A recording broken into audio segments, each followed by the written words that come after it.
এটা আমরা কোন রাজ্যে বাস করছি? এটা কি সেই পশ্চিমবঙ্গ যেখানে শাসনের নামে শোষণ চলছে,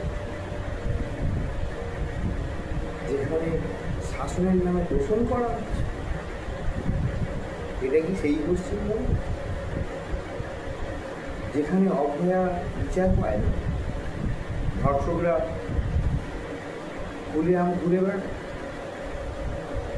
এটা কি সেই পশ্চিমবঙ্গ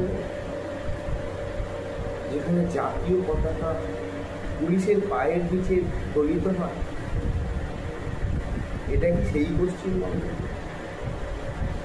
যেখানে অভয়ার মাকে বিচারের আশায় আন্দোলনে নামতে হয়?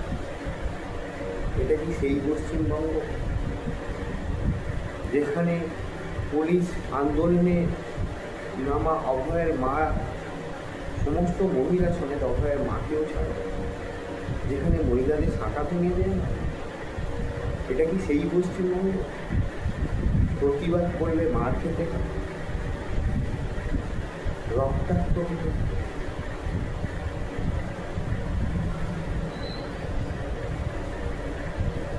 না, আমার মনে হচ্ছে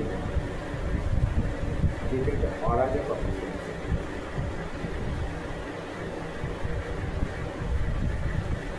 এটা একটা কালো অন্ধকারে ঢেকে ফেলেছে আমাদের এই পশ্চিমবঙ্গকে,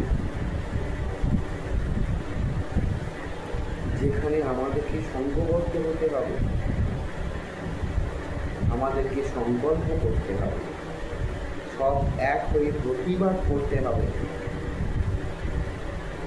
আমরা যেন সব এক হয়ে প্রতিবাদের আওয়াজ তুলি, যে আওয়াজে ওই ঘন রাত্রির কালো অন্ধকার ভেঙে চূর্ণ চূর্ণ হয়ে যায়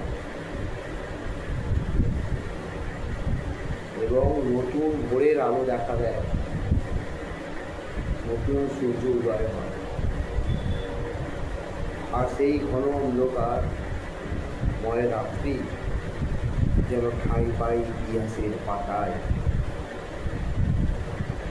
ইতিহাসে কালো অধ্যায় নামে ইতিহাসের পাতায় ঠাঁই পায়।